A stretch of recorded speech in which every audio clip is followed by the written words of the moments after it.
ఆంధ్రప్రదేశ్ ఓటర్లకి ఒక తాకిడి. An impact on the Andhra Pradesh voters just before they are going to exercise their vote on 13th May.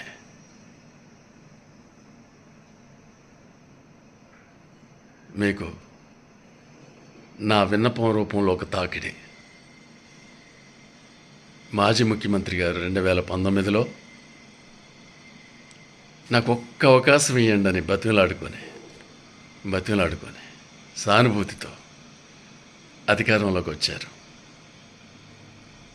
2024 మన కళ్ళ ముందు రానే వచ్చింది. నేను చేసిన సేవకు నాకు రెండవసారి అధికారం ఇమ్మని అడగట్లా. తను ఇటువంటి అభివృద్ధి చేయలేదు,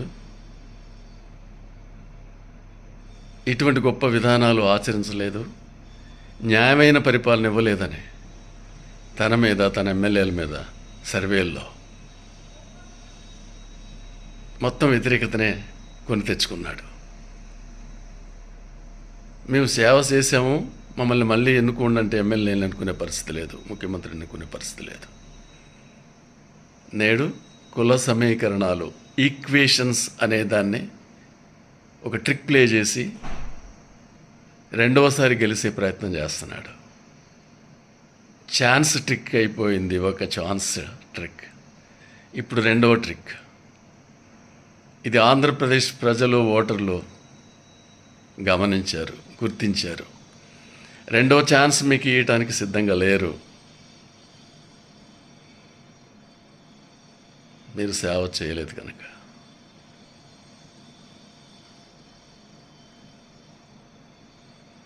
మాటకి మీరు వెన్నుపోటు పొడిచాడు అని ప్రతిపక్ష నాయకుని విమర్శిస్తున్నారు. రాజ్యాంగ విధానంలో రాజ్యాంగ హక్కుగా ఎమ్మెల్యేలకున్న హక్కు పార్టీని నిలబెట్టడానికి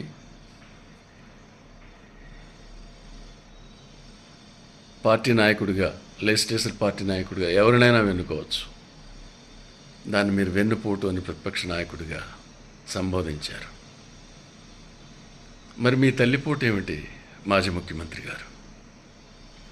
ఏ తల్లైనా తన కొడుకు 5 సంవత్సరాలు కాదు, బ్రతికినంత కాలం ముఖ్యమంత్రిగానే ఉండాలని కోరుకుంటుంది. కానీ మీ తల్లి విజయమ్మ గారు నా కొడుకు రెండవసారి ముఖ్యమంత్రి కావాలని కూడా అడగట్లా.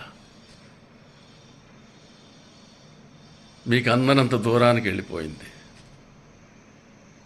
మీరు పొడిచిన ఆ తల్లిపోటు ప్రజలు చూస్తూనే ఉన్నారు, ఓటర్లు చూస్తూనే ఉన్నారు. మీరు చెల్లిపోటు పొడిచారు. 2019లో మీరు చెప్పినట్టుగా వీధుల్లో, ఎండల్లో, వానల్లో మిమ్మల్ని గెలిపించడానికి ఒక రామబాణమై, జగన్ వదిలిన బాలమై తిరిగిన మీ చెల్లెలు ఈనాడు రెండవసారి ముఖ్యమంత్రి కావటానికి మా అన్నయ్యకి అర్హత లేదు, ఓడించండి అని కాలుకి బలపం కట్టుకొని తిరుగుతున్నది. ఈ చెల్లెలి పోటీకి అర్థం ఏంటి? మాజీ ముఖ్యమంత్రి గారు, బాబాయ్ కుటుంబం, రాజశేఖర్ రెడ్డి గారి కుటుంబం ఆంధ్రప్రదేశ్లో ఎవరిని అడిగినా చెప్తారు ఆయన ఎంత గొప్పవాడో, ఎంత సౌమ్యుడో, ఎంత మంచి మనిషో. అటువంటి వ్యక్తిని హత్య చేశారు. హార్ట్ అటాక్ అన్నారు. అనేక కత్తిపోట్లు, గొడ్డలిపోట్లు ఆయన శరీరం మీద, రక్తం మడుగులో. హంతకులను శిక్షణ చూద్దా? మీ పోలీసు వాళ్ళు చేసిన పరిశోధన ఫలితం సిబిఐ చేతుల్లోకి వెళ్ళింది. సిబిఐ వాళ్ళు ముద్దాయిలను ఇంటర్గేట్ చేయడానికి వస్తే మీ స్టేట్ పోలీసును పెట్టి ఆపించారు.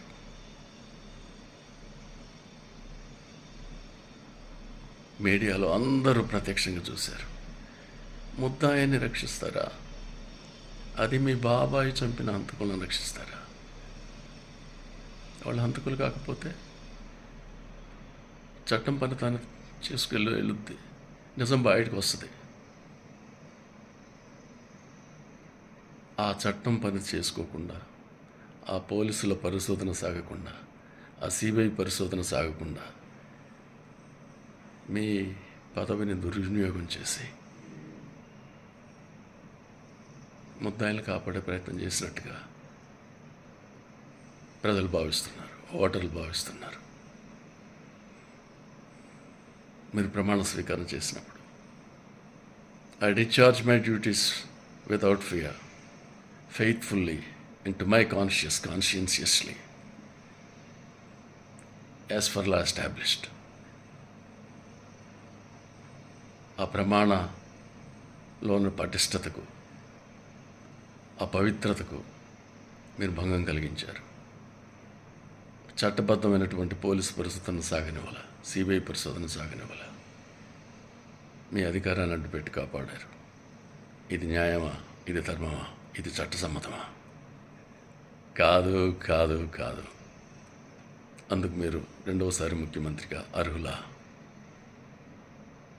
మీ బాబాయ్ కుటుంబం మొత్తం వెలుగెత్తి చెప్తున్నది హంతకులను కాపాడుతున్నారని. కాపాడటం లేదు అని మీరు మమ్మల్ని సంతృప్తిపరచండి, మీకు మేము ఓట్లేస్తాం. భారం దేవుడి మీద వేయకండి. భారం పోలీసులది, ముఖ్యమంత్రిది, సిబిఐది. వాళ్ళ పని వాళ్ళని చేసుకునివ్వండి, మీరు అడ్డుపడకండి.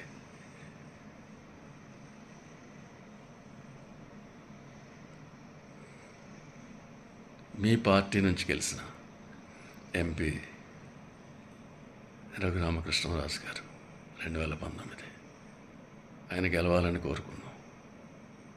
ఆయన మిత్రుడిగా గెలిచిన 4-5 నెలల్లోనే మీ అక్రమమైన పరిపాలనా పద్ధతులకు విసుగు చెంది తను మంచి సలహాలు ఇచ్చినా మీరు పాటించకపోతే క్రమంగా మీకు దూరం అవుతాం. మీ మీద తిరుగుబాటు బావుట ఎగరవేసిన ఒక యోధుడు, ఆద్యుడు పోరాటానికి.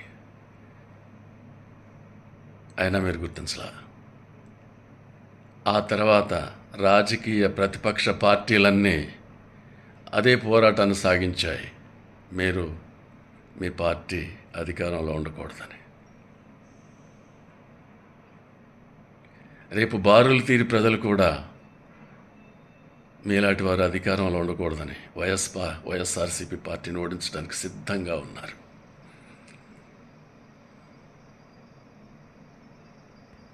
అభివృద్ధి లేదు, ఫ్యాక్టరీస్ లేవు, ఇండస్ట్రీస్ లేవు, రహదారులు లేవు, క్యాపిటల్ ఇన్వెస్ట్మెంట్ లేదు, ఉద్యోగ కల్పన లేదు, హ్యూమన్ రిసోర్సెస్ని ఉపయోగించుకోవటానికి, మానవ వనరులను ఉపయోగించుకుని అభివృద్ధి చెందటానికి అవకాశాలే ఆంధ్రప్రదేశ్లో లేవని ప్రపంచం అంతా కూడా వస్తున్నది. ఉన్న ఫ్యాక్టరీలు ఎలగొట్టబడ్డాయి.